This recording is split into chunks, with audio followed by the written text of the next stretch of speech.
안녕하세요. 반갑습니다. 네, 음성 잘 들립니까? 음성 영상 괜찮으면 문자 한번 주세요. 잘 들립니까? 예. 네, 기도하겠습니다. 고마우신 하나님 아버지, 오늘도 이 시간 허락해 주셔서 감사드립니다. 저희들에게 66권의 성경을 주셔서 이 말씀을 통하여 하나님을 알게 하시고 또 믿음을 가질 수 있도록 인도해 주신 것 감사드립니다. 오늘 시간도 말씀으로 함께 교제할 수 있도록 인도해 주시고 이 말씀을 통하여 하나님을 더 깊이 알 수 있도록 도와주셔서 저희들의 믿음이 자라날 수 있도록 인도해 주시기를 부탁드립니다. 저희들 건강 지켜주심으로 저희들 몸을 주님께 드리고 복음을 위하여 쓰임받는 몸이 될 수 있도록 인도해 주시기를 부탁드립니다. 우리 주위에는 아직까지 예수님의 그 십자가 사랑을 알지 못하고 죄악 가운데 빠져있는 많은 사람들이 있습니다. 우리가 가진 복음을 증거해서 한 사람 한 사람 주님 안으로 돌아오는 귀한 역사 또한 허락하여 주시기를 부탁드립니다. 오늘 시간 하나님께서 함께 해주시고 말씀을 나눌 때 주 성령께서 인도해 주심으로 말씀을 깨우치며 마음에 믿어 한 주간 주를 기쁘시게 하는 삶을 살 수 있도록 인도해 주시기를 부탁드립니다. 이 시간 하나님께 부탁드리며 예수님의 이름으로 기도하였습니다. 아멘. 네, 성경 말씀 읽겠습니다. 창세기 읽겠습니다. 네, 창세기 21장. 창세기 21장 1절부터 7절까지 1절부터 7절까지 읽겠습니다.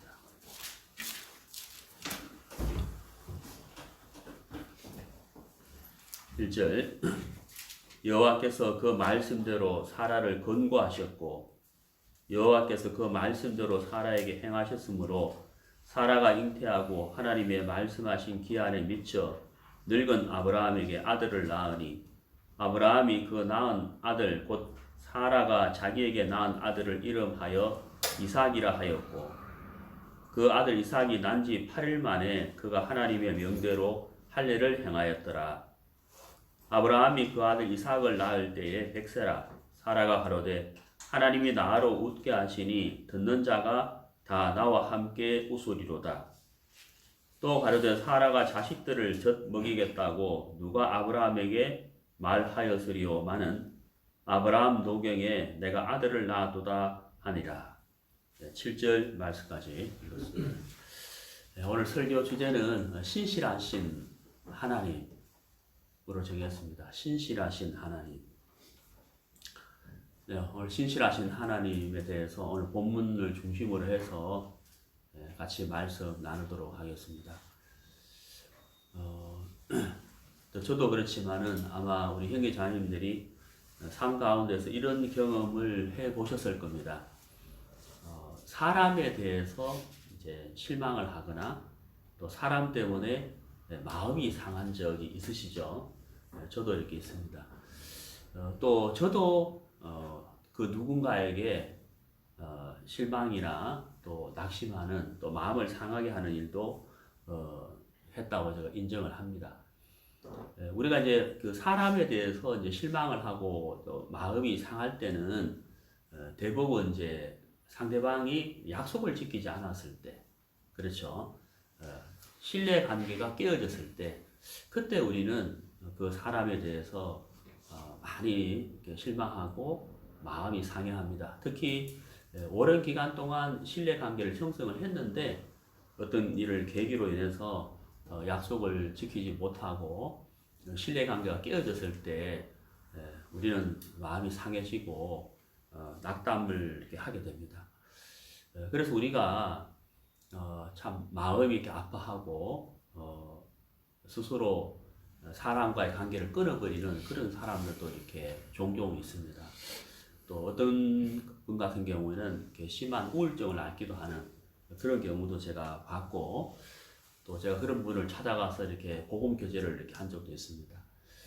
그래서 우리가 참 사람이 사람 간의 관계를 가지면서 그 약속을 이렇게 지키고 신뢰 관계를 가질 수 있다면, 그 관계가 계속 유지가 된다면 정말 그 사람과 사람과의 관계는 정말 행복할 것이라고 생각이 되는데, 우리가 이제 이 구원을 이렇게 받고 하나님을 믿고 하나님과 동행을 하면서 많은 부분이 감사하고 기쁨이 되지만, 가장 기쁨이 되고 감사하는 부분이 있다면은 하나님은 그 신실하신 분이다 하는 겁니다.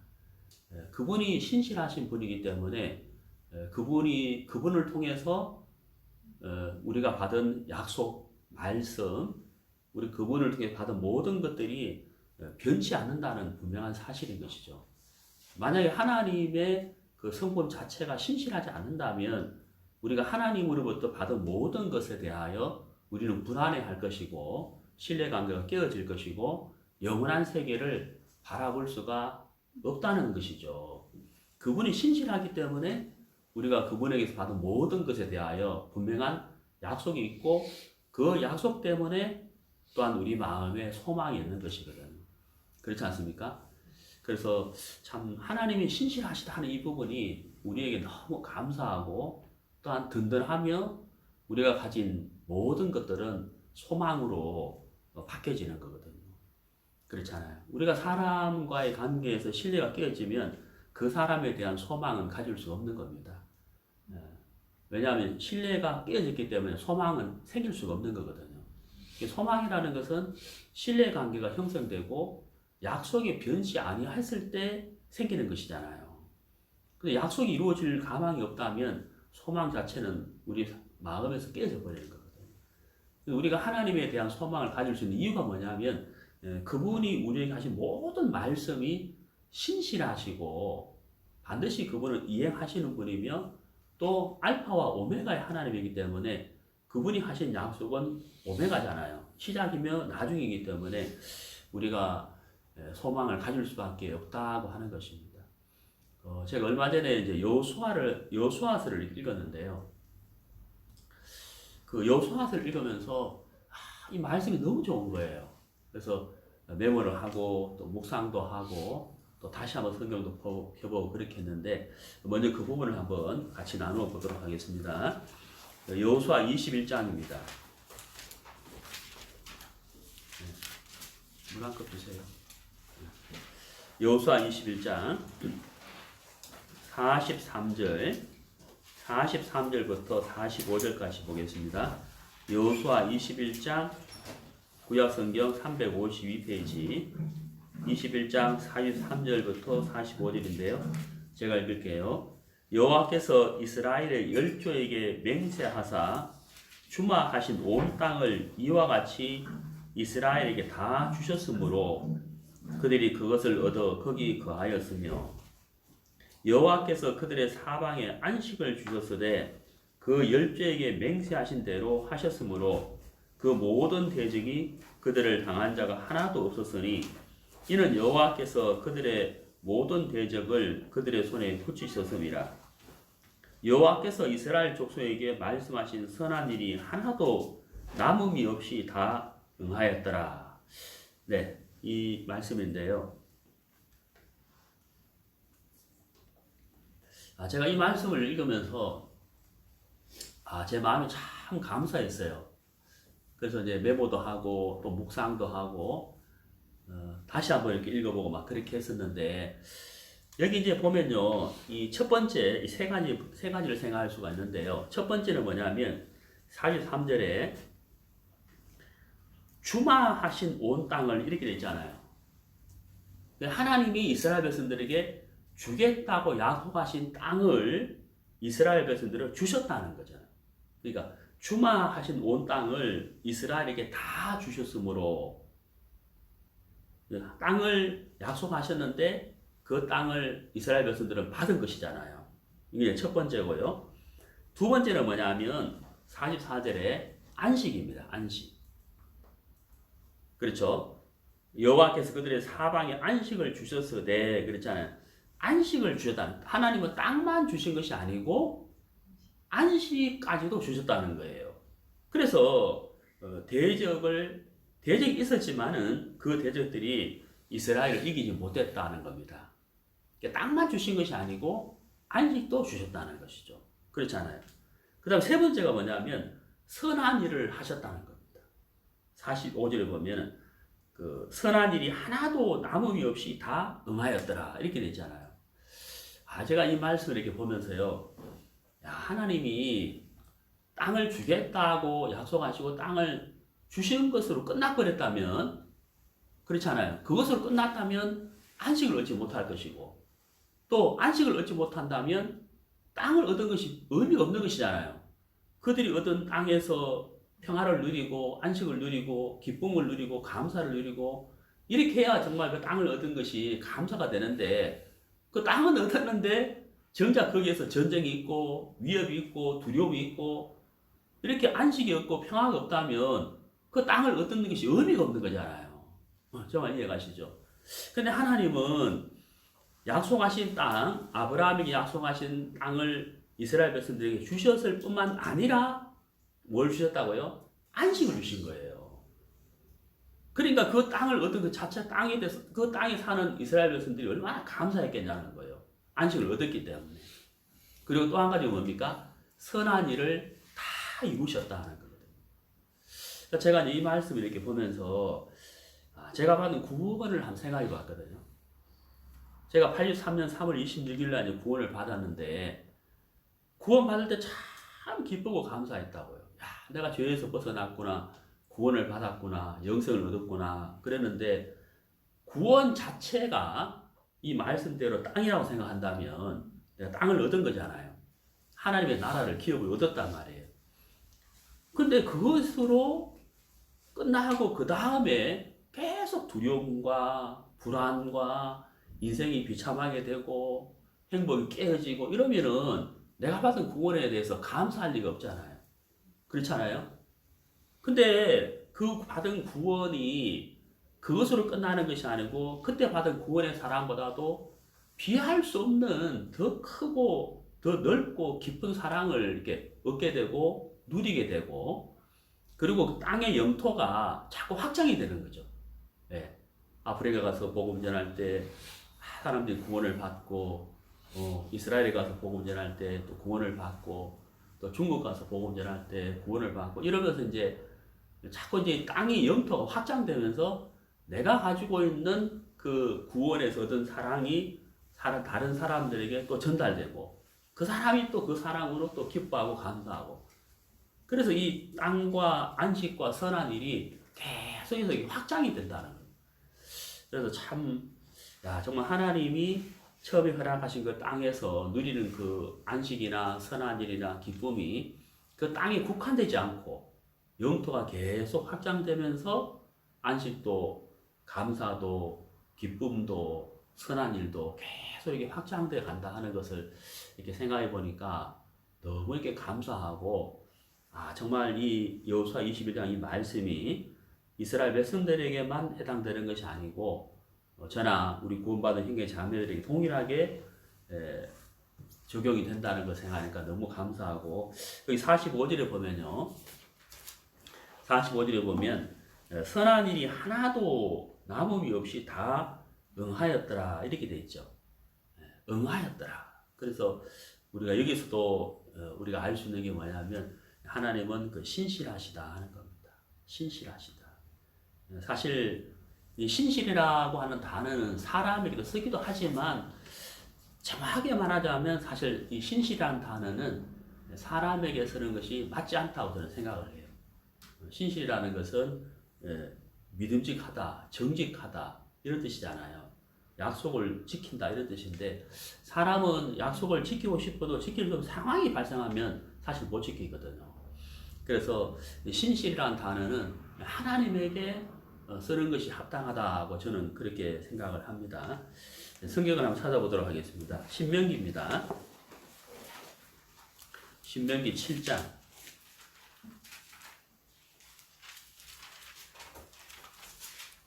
신명기 7장 9절. 그런즉 너는 알라 오직 내 하나님 여호와는 하나님이시요 신실하신 하나님이시라. 자, 신실하신 하나님이시라. 한번 밑줄 그어 보실까요? 그를 사랑하고 그 계명을 지키는 자에게는 천대까지 그 언약을 이행하시며 인애를 베푸시되. 자, 거기 이행하시며, 거기도 한번 밑줄 그어 보시죠. 네. 오직 내 하나님 여호와는 하나님이시요 신실하신 하나님이시라. 이렇게 되어 있죠. 신실하신 하나님입니다. 변함이 없다는 얘기입니다. 그리고 그 언약을 이행하시며 반드시 약속을 이루시는 분이다. 우리가 조금 전에 읽었던 여호수아 말씀에 응답하셨더라 이렇게 되어 있잖아요. 그러니까 반드시 이행하시는 하나님이다. 자, 서두에 말씀드렸지만은 약속을 이행하지 않는다면 우리는 하나님에 대한 소망이 일어날 수가 없죠. 소망이 생기지 않을 거예요. 그렇지 않습니까? 소망이 깨져버린다는 겁니다. 근데 하나님은 약속을 이행하시는 분이고 조금 전에 읽었던 여호수아 말씀처럼 응답하신 하나님이잖아요. 선한 일을 하나도 빠짐없이 응하였더라. 그래서 우리가 하나님에 대해서 소망이 생기는 것이잖아요. 우리가 이 땅에 사는 동안에 우리가 육체가 이제 병이 들기도 하고 쇠하여 가고 그 모습은 후패해 가지만 우리가 소망이 있는 이유가 새로운 육체를 입고 그 나라에서 영생을 그분과 더불어 영원히 동행할 수 있다는 소망이 있잖아요. 그 이유는 뭐냐면 우리가 받은 이 구원과 영생의 약속이 분명하기 때문이잖아요. 신실하시기 때문에. 그래서 우리는 이 소망을 가지는 거거든요. 그러니까 약속을 이행하지 못한다는 경우에는 그 즉시 소망이 깨져버리겠지만은 하나님은 지금까지 그렇게 하셨기 때문에 앞으로 그렇게 하실 것을 우리가 믿기 때문에 우리는 하나님에 대한 소망을 가지고 사는 것이죠.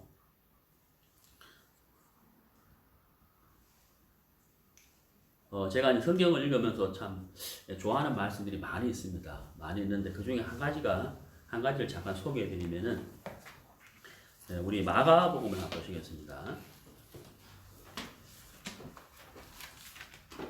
마가복음 16장입니다.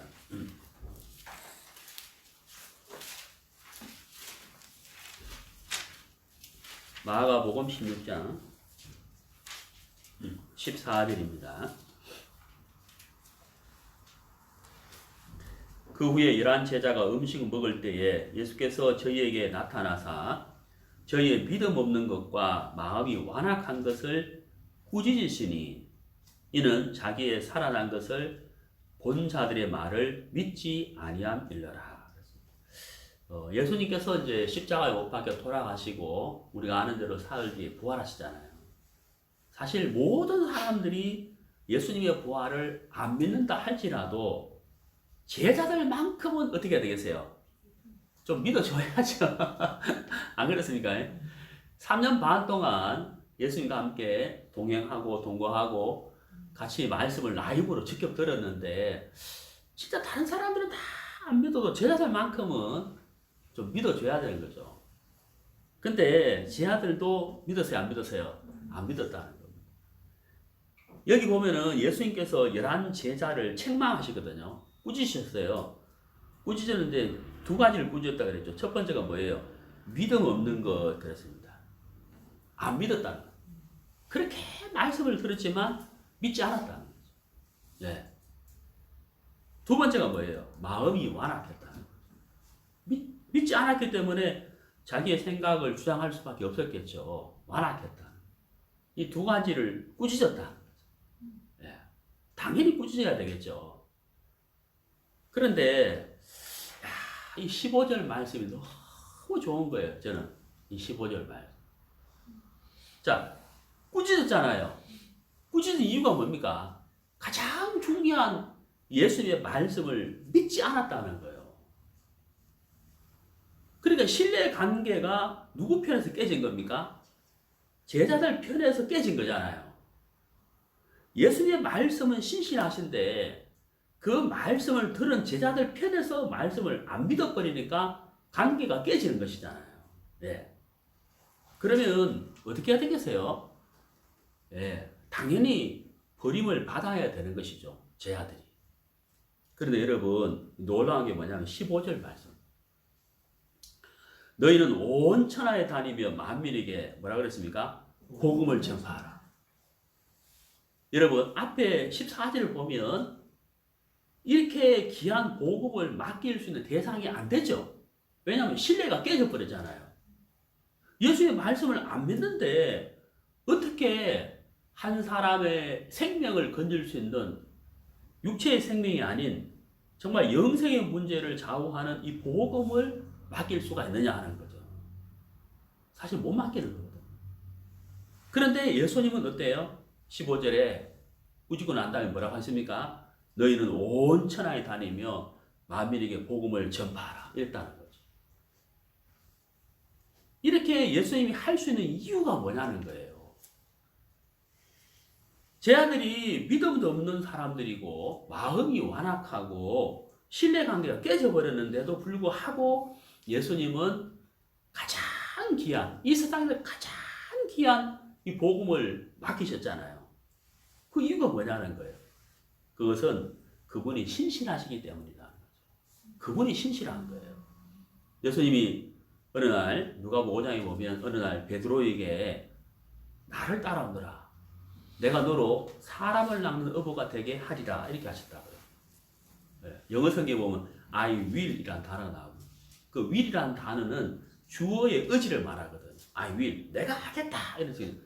신실하신 예수님이 하겠다고 하셨잖아요. 근데 문제는 여러분 아시겠지만 그 베드로가 예수님을 따라가잖아요. 따라가는 과정 속에 보면 베드로의 마음은 신실하지 않았어요. 그리고 일정하지 않았어요. 특히 베드로는 감정이 격한 사람이거든요. 예, 그렇잖아요.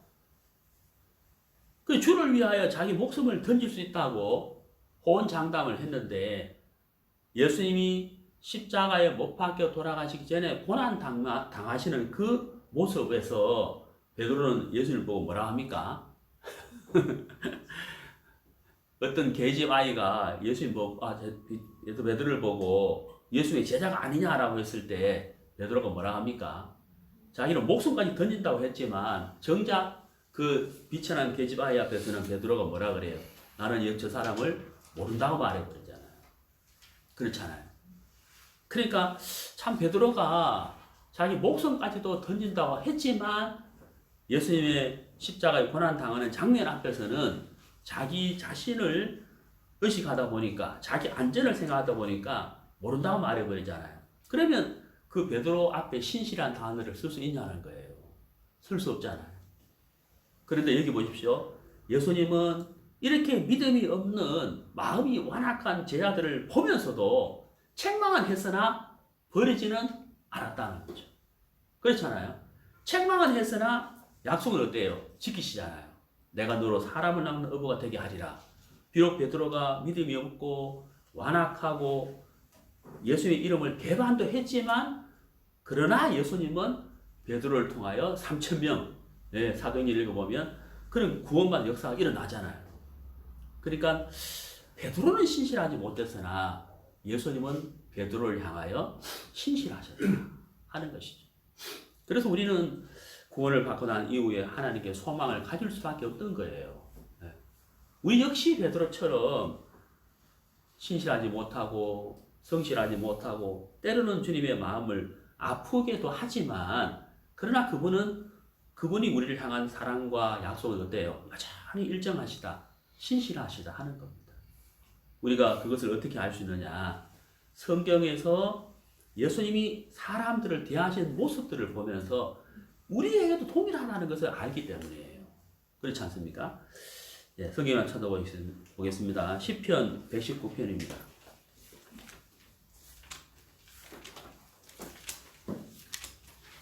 시편 119편.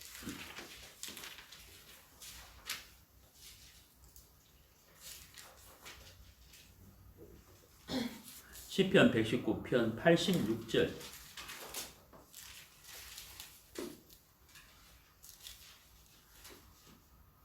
주의 모든 계명은 신실하니이다. 자, 주의 모든 계명은 뭐라고요? 예, 신실하니이다. 그랬습니다. 약속은 변하지 않는다는 거예요. 약속은 일정하다는 거죠. 그렇기 때문에 베드로가 비록 예수님의 이름을 배반했지만 예수님은 책망은 했지만 버리지는 않았잖아요. 그래서 베드로는 그 예수의 사랑에 감격하고 그 예수의 말씀이 신실하다는 걸 알면서 그런 복음을 위하여 자기 자신을 던져버리고 그를 통하여 3,000명이 구원받는 귀한 역사가 일어난 것을 이렇게 볼 수가 있습니다. 우리가 주를 위해서 살아야 되겠다라기보다는 우리가 주를 위해 살려는 마음이 일어나는 이유가 있다면 그분의 사랑이 너무 크기 때문이고 우리는 주의 이름 앞에 배반하는 적도 있었지만 그분은 우리를 향한 사랑이 한 번도 변치 않고 신실하기 때문에 우리 마음에서 우리가 그분을 위해 살고 싶은 마음이 생기는 거잖아요.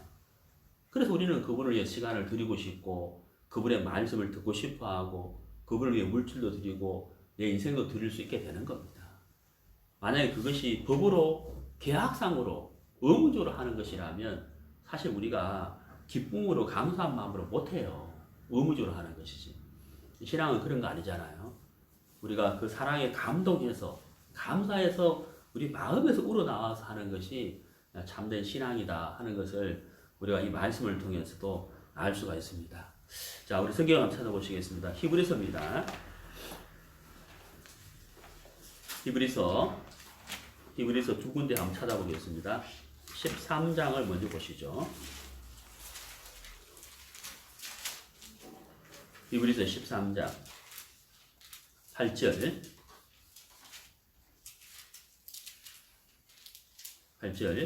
예수 그리스도는 어제나 오늘이나 영원토록 동일하시니라. 여기 이제 동일이라는 단어가 나왔죠. 동일. 이 동일하다. 이게 신실이잖아요. 어제하고 오늘하고 다르다. 내일은 또 달라진다. 이러면 우리가 어떻게 믿음을 가질 수 있으며 소망을 가질 수가 있겠냐고요. 근데 어제나 오늘이나 영원토록 동일하다 이렇게 돼 있잖아요. 영원토록 이렇게 돼 있죠. 내일이라 안 돼 있죠. 영원이라는 단어가 들어갔지 않습니까? 그래서 참 베드로가 예수님을 실망시키는 일들을 했지만 사실 베드로만 그런 게 아니죠. 예수님은 신실하신 분이기 때문에 이 귀한 복음을 받겠다 하는 것입니다.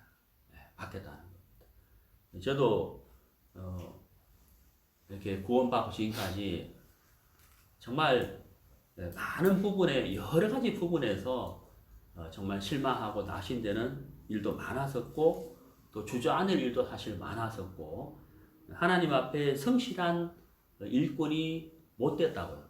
제가 제 자신을 봐도 그래요. 근데 참 기도할 때마다 하나님이 응답해 주시는 것도 많았고 또 복음을 전하면 구원받는 역사도 일어나는 일도 사실 있었습니다. 근데 복음을 전하기 전에 제 자신은 정말 너무 나약하고 성실하지 못한 그런 모습들이 참 많았었거든요. 그럼에도 불구하고 하나님은 구원받는 역사를 허락하시는 걸 보면 정말 하나님은 신실하신 분이고 가장 복음을 사랑하시는 분이기 때문에 복음을 전하는 그 하나 때문에 모든 것을 덮어주신다 하는 것을 많이 느끼고 살거든요. 그래서 그분의 사랑이 정말 크다 하는 것입니다. 또 한 가지 찾아보겠습니다. 6장입니다.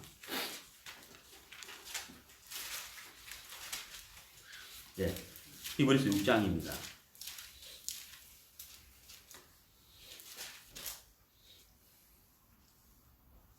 하나님은 6장 17절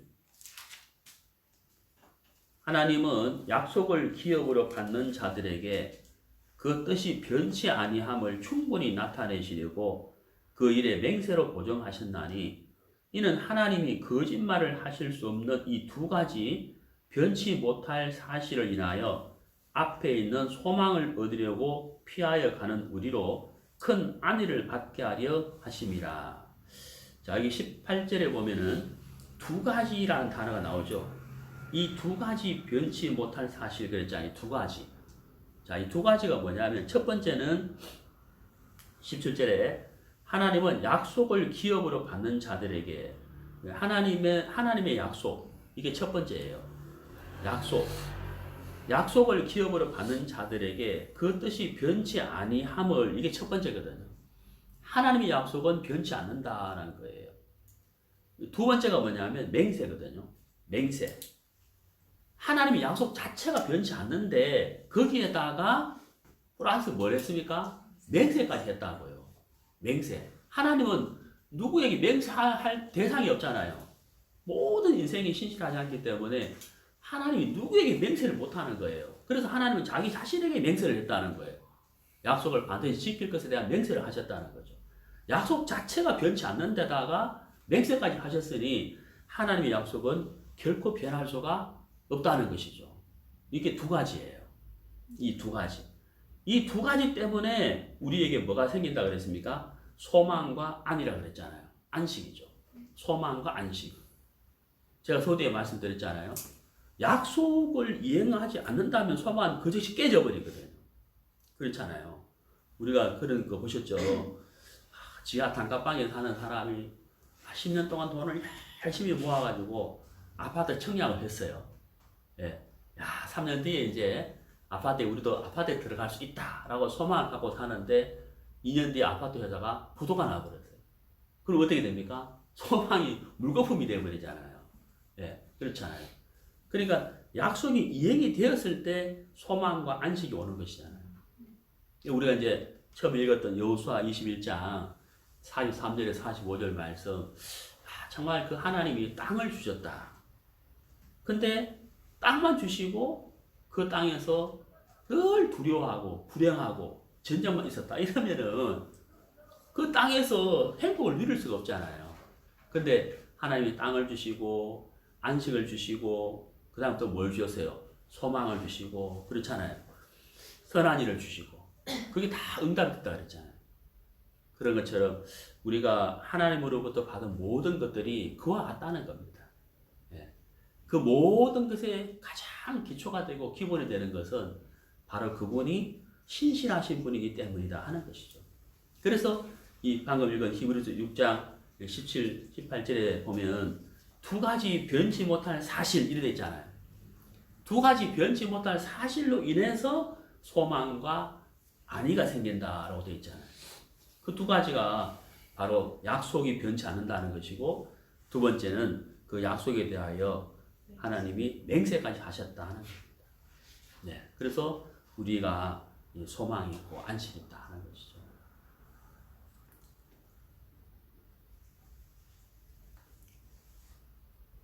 네, 오늘 읽은 본문을 한번 생각해 보겠습니다. 창세기입니다.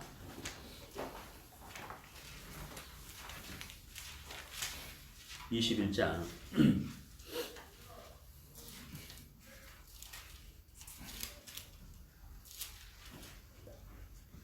1절입니다.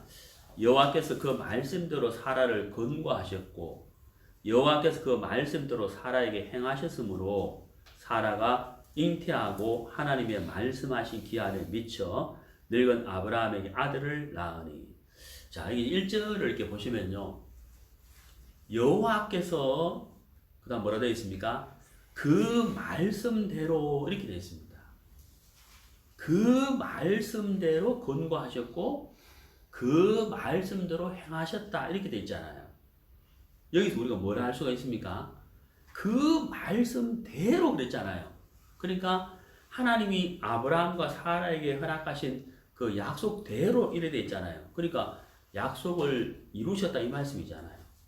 그 약속대로 응답하셨다. 선한 일을 이루셨다. 응하게 하셨다. 이 말씀이잖아요.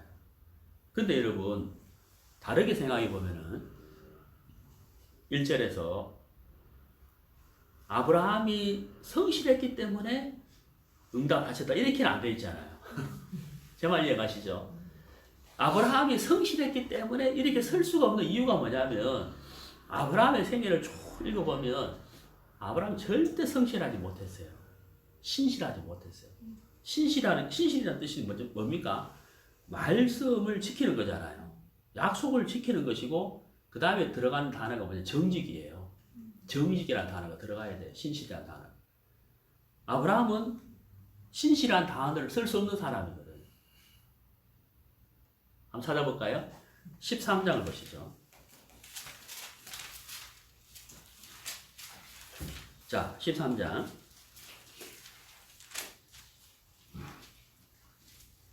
12장 보시죠. 12장 10절. 그 땅에 기근이 있으므로 아브라함이 애굽에 우거하려 하여 그리로 내려가서니 이는 그 땅에 기근이 심하였습니다. 자, 우리 10절 말씀 한번 생각해 보세요. 11장에서 아브라함의 이름이 등장하고 12장 1절에서 3절까지 하나님이 아브라함에게 약속을 주십니다. 너는 본토 친척 아비집을 떠나 내가 네게 지시할 땅으로 가라. 내가 너로 큰 민족을 이루고 내 이름을 창택케 하려니 너는 복의 근원이 될지니라 하고 이제 3절까지 아브라함에게 약속을 주셨거든요. 여기 뭐라고 했냐면 내가 내게 지시할 땅으로 가라 이렇게 돼 있어요. 지시할 땅. 그렇죠? 그렇게 돼 있죠? 지시할 땅으로 가라 이렇게 돼 있습니다. 1절에. 10장 1절에. 근데 10절에 보면은 그 땅에 기근이 있으므로 이렇게 돼 있잖아요. 기근이 오니까 아브라함이 어디로 갑니까? 애굽으로 가죠. 애굽으로. 이유가 뭐죠?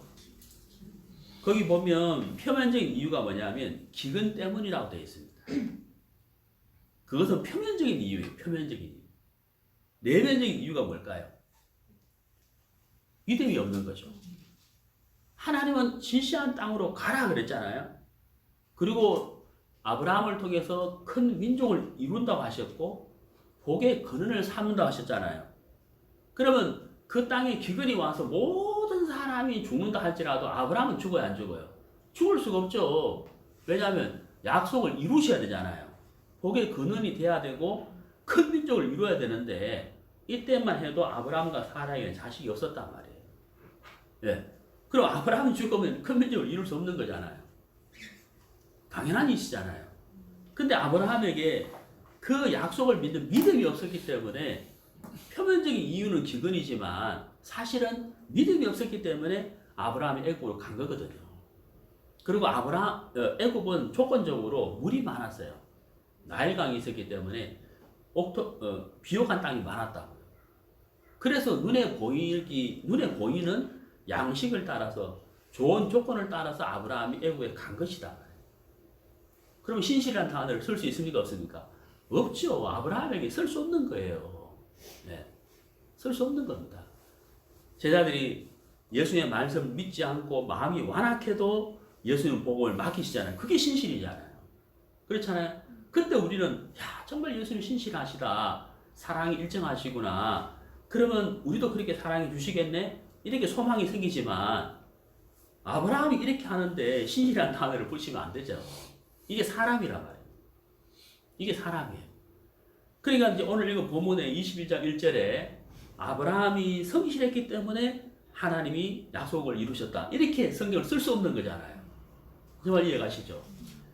1절에 뭐라고 되어 있습니까? 인간의 아브라함이 어떠했기 때문에 약속을 지키셨다. 기록이 안 되어 있죠. 그렇게. 뭐라고 기록되어 있습니까? 그 말씀대로. 네. 그 말은 무슨 말입니까? 아브라함과 사라의 모습으로 인하여 약속을 이룬 것이 아니다 이 말이에요. 그들의 모습은 비록 믿음이 없는 연약한 모습이라 할지라도 하나님의 약속을 이루셨다. 이게 1절이죠. 왜? 그분은 신실하시기 때문에. 그래서 그 말씀대로 이렇게 성경은 기록하는 겁니다. 예, 그 말씀대로. 자, 한번 봅시다. 17장 보시죠. 창세기 17장.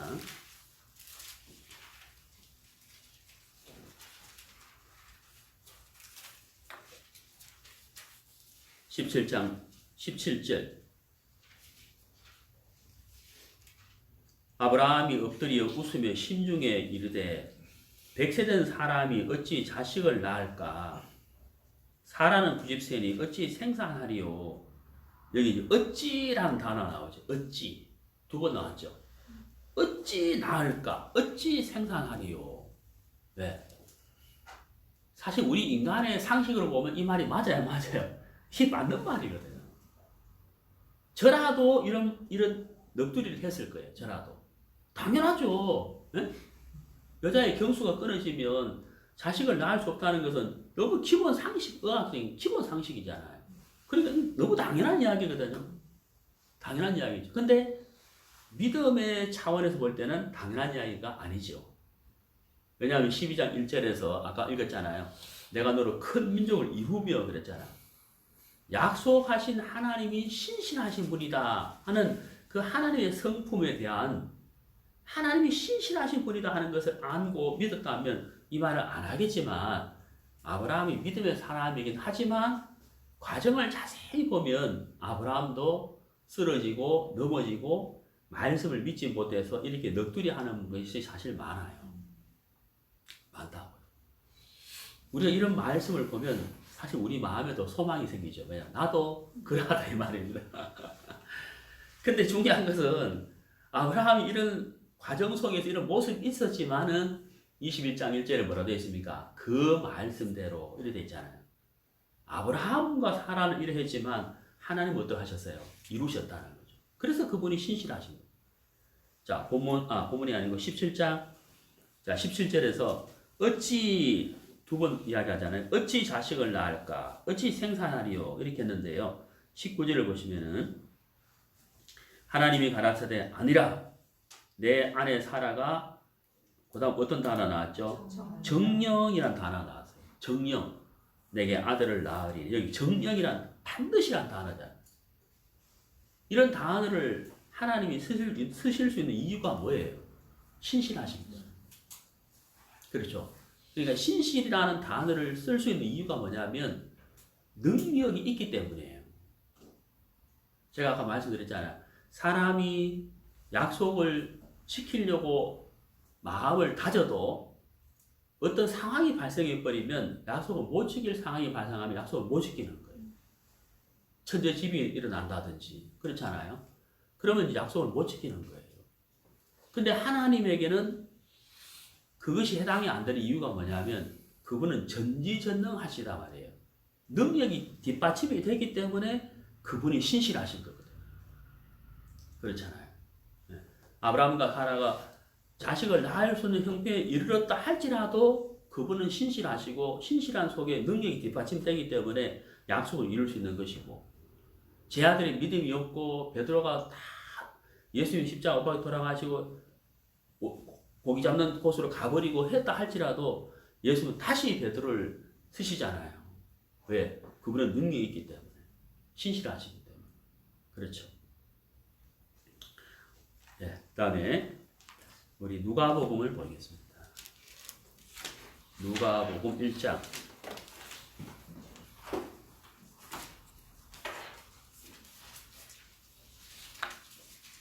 누가복음 1장 34절. 마리아가 천사에게 말하되 나는 사내를 알지 못하니 어찌 이 일이 있으리까. 여기 마리아가 어찌라는 단어를 썼는데 우리가 이 글을 읽어서 그렇지 실제 마리아는 이 상황에서 기절할 만큼 놀랐을 거예요. 처녀인데 처녀 마리아에게 천사가 나타나서 네가 아들을 낳을 것이다. 이름을 예수라 하라 그랬으니까 정말 놀랐을 거예요. 예? 정말 놀랐을 거예요. 어찌 내게 이런 일이 있으리요? 어? 아마 뒤로 넘어졌을지도 몰라요. 예? 성경 기록 안 돼 있지만 얼마나 놀랐겠어요. 예. 자, 우리가 이제 아까 제가 말씀드린 신실하신 하나님, 신실이라는 단어를 쓸 수 있는 이유가 뭐가 뒷받침되기 때문이라고요?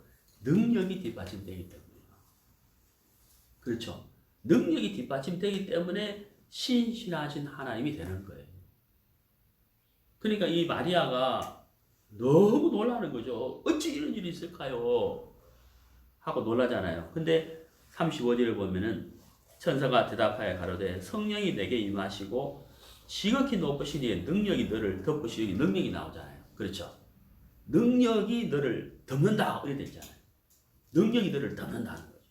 그러니까 신실한 거예요. 신실하신 하나님 이것이 정말 변치 않는 이름이 되는 이유가 능력이 뒷받침되기 때문에 우리는 그 능력이 뒷받침되지 않고 또 행악의 종자로서 거짓된 인간이기 때문에 안 되는 겁니다. 신실한 단어를 쓸 수 없다는 거죠. 그래서 창세기 22장 1절에서 그 말씀대로라고 기록할 수밖에 없는 거예요. 예. 아브라함이 성실했기 때문에 이렇게 쓸 수 없다 이 말입니다. 네. 사사기 말씀 찾겠습니다. 6장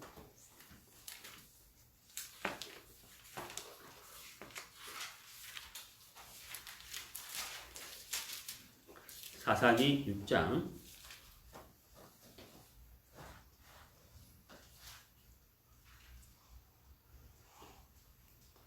12절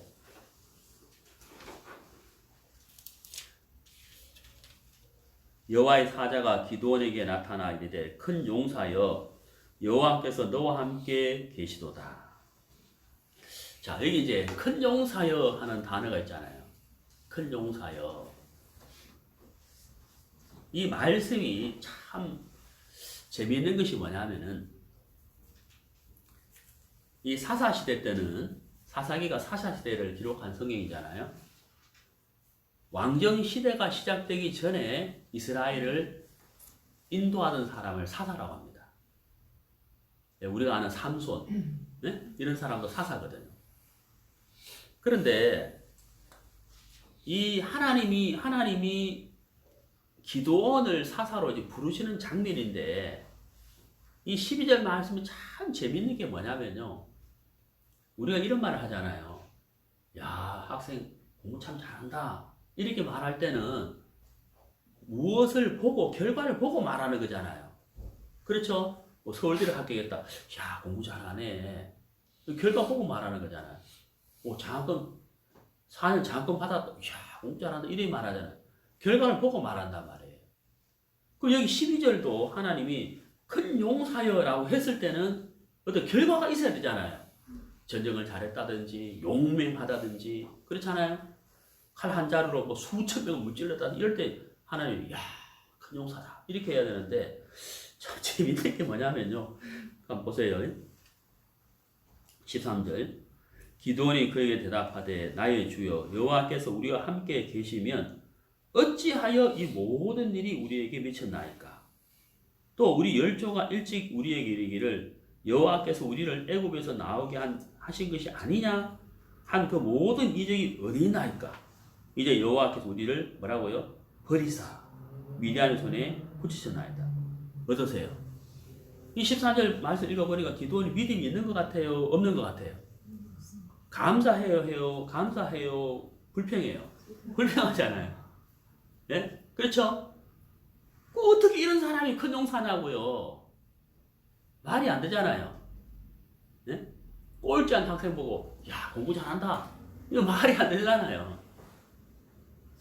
참 제가 이 말씀을 참 이렇게 볼 때마다 참 정말 이렇게 정말 감사가 돼요.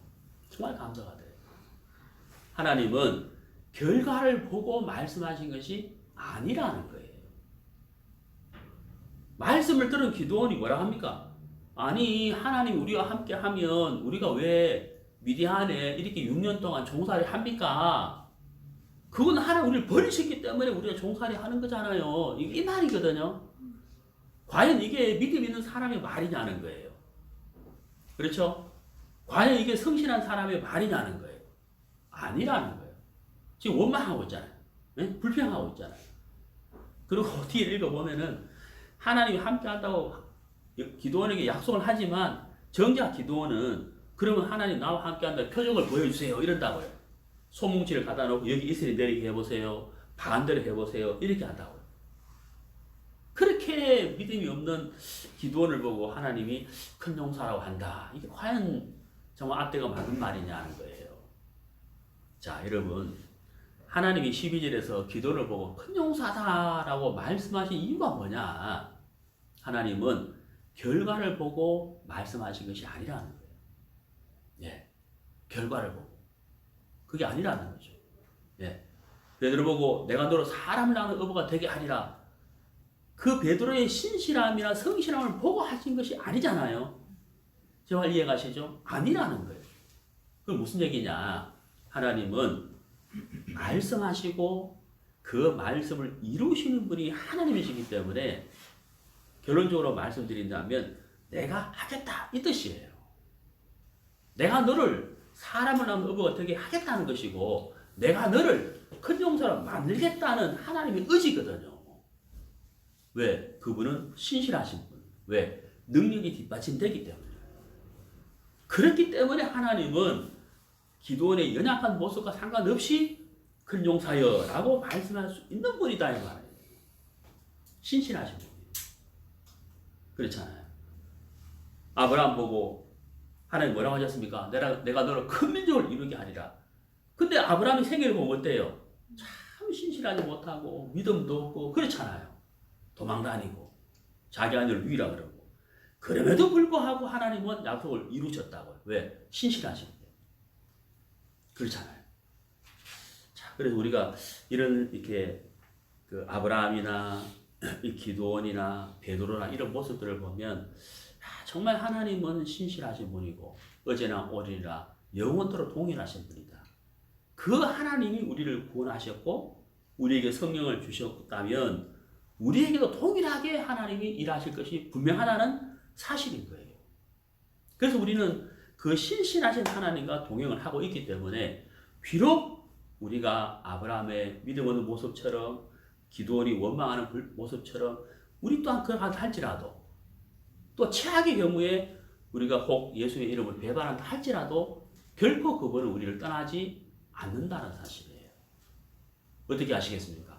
믿음 없고 연약한 우리의 모습을 바꾸어서 우리와 동행하시는 분이지 버리시지 않는 분이라는 거예요.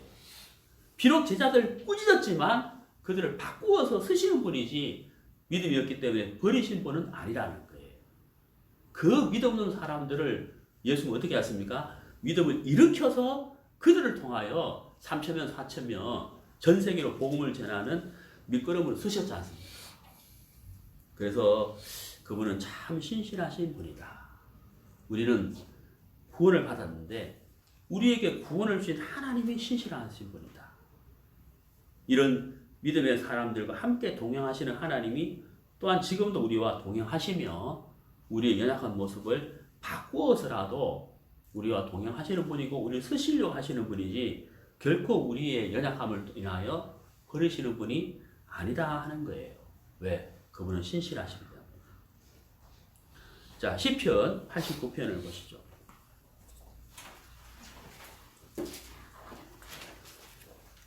시편 89편.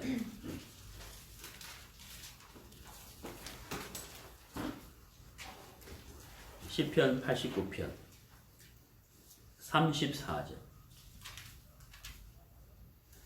시편 89편 34절. 네, 32절부터 보겠습니다. 내가 지팡이로 저희 범가를 다스리며 채찍으로 저희 죄악을 징책하리로다. 그러나 나의 인자함을 그에게서 다 뭐라고요? 거두지 아니하며. 우리 하나님이 책망은 할 수 있으나 그렇죠. 우리가 잘못했으면 책망을 받는 게 당연하죠. 우리가 그분의 자녀인데 그렇잖아요. 징계는 받을 수 있겠죠. 하지만 33절에 뭐라 되어 있습니까? 그러나 이렇게 되어 있잖아요. 비록 책망과 징계를 할 수 있으나 그러나 나의 인자함을 그에게서 다 거두지 아니하며 나의 성실함을 다 폐하지 아니하며 내 언약을 파하지 아니하며 내 입술에서 낸 것도 변치 아니하리로다. 이렇게 되어 있습니다. 어떤 분들은 이렇게 말합니다. 구원을 받았다 할지라도 죄를 지으면 성령이 떠난다. 이렇게 말씀하시는 분도 있습니다. 어떤 교리를 가진 분들이 그렇게 말씀하셔요. 네. 하실까요? 그렇지 않습니다. 한 번 구원은 영원한 구원이에요. 네. 구원받은 사람이 죄를 짓는다고 성령이 떠나버린다? 그럼 어떻게 해요? 구원받고 죄 안 질 자신 있습니까? 그런 사람이 있어요? 없습니다. 영원한 속죄라는 그 단어 자체가 우리에게 뭘 의미하는 거예요? 우리는 그렇다고 죄를 지으라는 얘기가 아니에요. 오해하시면 안 됩니다. 우리는 행악의 종자로 날 때부터 죄악 가운데 출생을 했기 때문에 죄를 지을 수밖에 없는 인생인 것을 하나님이 아시는 거예요. 그래서 우리에게 영원한 속죄를 허락하시는 것이지. 예, 우리가 죄를 구원받고 죄를 지른다 해가지고 성령이 떠나는 건 아닙니다. 아닙니다. 예, 하나님이 떠나는 것도 아니에요. 우리가 마음을 돌이키면 즉시 하나님은 우리와 함께 기쁨으로 동행하시는 분이에요. 기드온이나 아브라함이나 베드로가 하나님의 부름을 받은 그날부터 일정한 신실하게 일했느냐? 아니, 그런 거 아닙니다. 그렇잖아요. 다윗도 어때요? 마태복음 1장 1절에 아브라함과 다윗 자손 예수 그리스도의 세계라 라고 기록될 만큼 구약에서 믿음의 사람 두 사람은 아브라함과 다윗을 대표하는 거예요. 그런데 아브라함도 허물이 있었고 다윗도 어때요? 허물이 있었잖아요. 아시죠? 허물이 있었습니다. 그러나 성경은 두 사람을 믿음의 사람으로 기록하는 겁니다. 하나님이 그들을 붙드시고 그들을 통해 일을 하셨고 약속하신 바를 이루셨기 때문에 그게 가능한 것이죠. 그래서 우리는 그 신실하신 하나님과 동행하고 있다는 사실을 잊어서는 안 되는 겁니다. 인간의 어떠함 때문에 그분이 우리를 떠나지 않는다가 아니에요. 그분이 신실하기 때문에 우리를 떠나지 않는 겁니다. 예.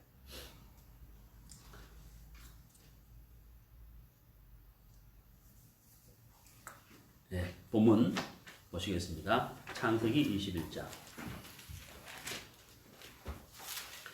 1절 여호와께서 그 말씀대로 사라를 건고하셨고 여호와께서 그 말씀대로 사라에게 행하셨으므로 사라가 잉태하고 하나님의 말씀하신 기한에 미쳐 늙은 아브라함에게 아들을 낳으니 아브라함이 그 낳은 아들 곧 사라가 자기에게 낳은 아들을 이름하여 이삭이라 하였고 그랬습니다. 자, 이삭이라 하였고 이삭이라는 뜻이 우습이라는 뜻이에요.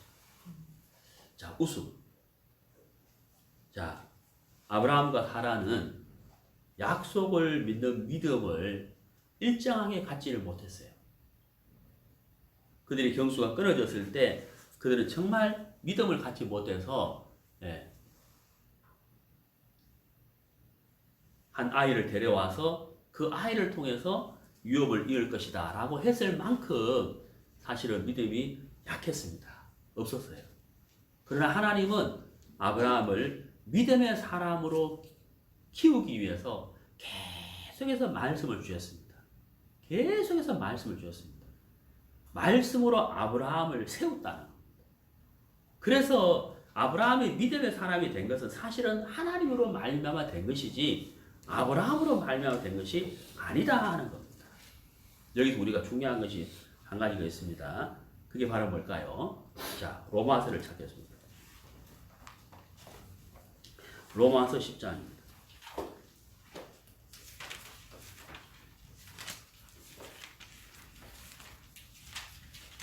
로마서 10장 17절 우리 잘 아는 말씀이죠.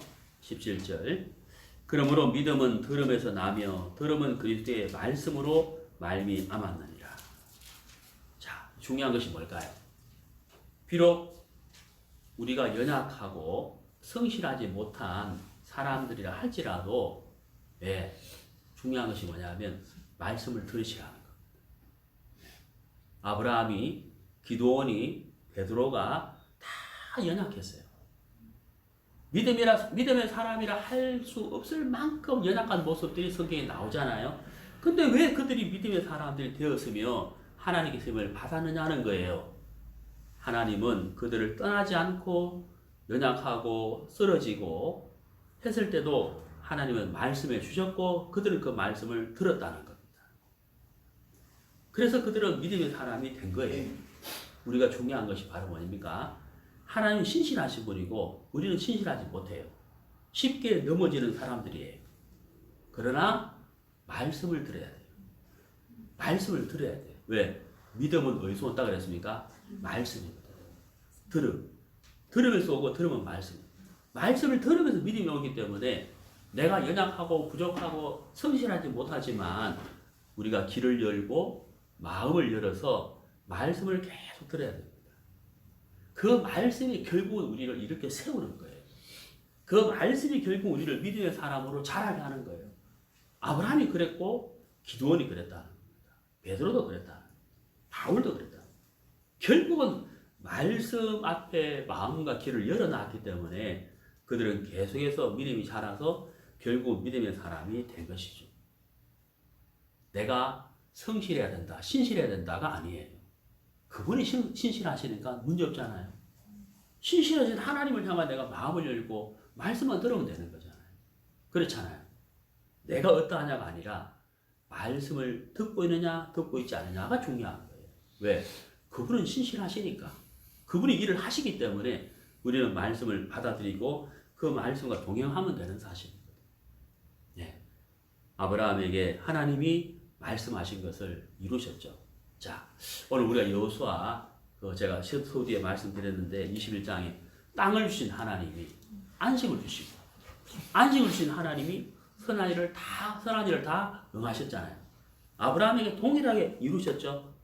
그렇죠? 아브라함에게 동일하게 이루셨잖아요. 베드로에게도 동일하게 일하셨죠. 기도원에게 동일하게 일하셨죠. 우리에게는 동일합니다. 그분은 어제나 오늘이나 영원토록 동일하신 분. 우리에게 똑같이 동일하게 일하신 분이에요. 일하시는 분이에요. 제가 이제 좀 미안한 얘기인데 제 아내가 평소에는 잘 하는데 가끔씩 일요일 아침에 셔츠를 안 달아놓을 때가 있어요. 네, 뭐 자주 있는 일은 아닙니다. 가끔 그 아침에 일요일 설교하려고 셔츠를 입으려고 안 달아놓으면은 제 아내가 깜짝 놀라면서 막 급하게 다니는데 저는 일단 속이 상해요. 제가 사람이 좁다 보니까. 그래서 아침에 설교하는 그날 당일날 제가 아내하고 다툴 때가 있어요. 강대상에 올라와 설교하려고 그러면 너무 좀 이 마음이 힘들어요. 마음이 좀 평안하고 기뻐야 되는데 오늘 막 설교 안 하면 좋겠다 이럴 때가 있거든요. 근데 설교합니다. 그래도 설교합니다. 하다 보면 제 마음도 바뀌고 또 그래 설교했는데도 또 은혜롭다는 말씀 하시는 분들이 계세요. 저는 정말 이렇게 호수에 비친 달처럼 바람이 불고 돌을 던지면 달의 모양이 깨어지는 것처럼 제 마음은 자주 깨어지는데 호수에 비친 달을 보고 위에 비친 달을 보면 위에 하늘에 뜨는 달은 변하지 않잖아요. 그런 것처럼 하나님은 일정하신 분이다 하는 사실을 여러분 믿으십시오. 여러분 자신의 모습을 보지 말고 하나님을 바라보십시오. 신실하신 하나님. 그분이 여러분과 함께하고 계시고 영원토록 함께 하실 겁니다. 그분을 여러분 아셔야 됩니다. 신실하신 하나님이라는 사실. 그래서 우리는 그분 때문에 소망을 가지는 거잖아요. 아브라함과 기드온에게 베드로에게 일하셨던 하나님이 동일하게 여러분에게도 일하실 것을 확실히 믿는 것입니다. 기도하겠습니다. 하나님 아버지, 오늘 시간 감사합니다. 저희들 비록 연약하고 부족하고 또한 믿음이 없어서 주님 앞에 기쁨을 드리지 못할 때가 있지만 하나님은 신실하신 분이기 때문에 아브라함과 베드로, 기드온에게 일하셨던 것처럼 저희들에게도 동일하게 일하실 것을 감사합니다. 그 말씀대로 사라에게 행하셨다 하는 말씀처럼 저희들에게도 동일하게 일하실 것을 감사합니다. 또한 저희들 이번 한 주간 동안 이 말씀을 의지하여 주님을 기쁘시게 하는 삶을 살기를 원하며 또한 믿음의 삶을 살기를 원합니다. 하나님께서 순간순간마다 붙들어 주시며 함께 일하여 주시기를 부탁드립니다. 귀한 시간 주신 것 감사드리며 예수님의 이름으로 기도하였습니다. 아멘.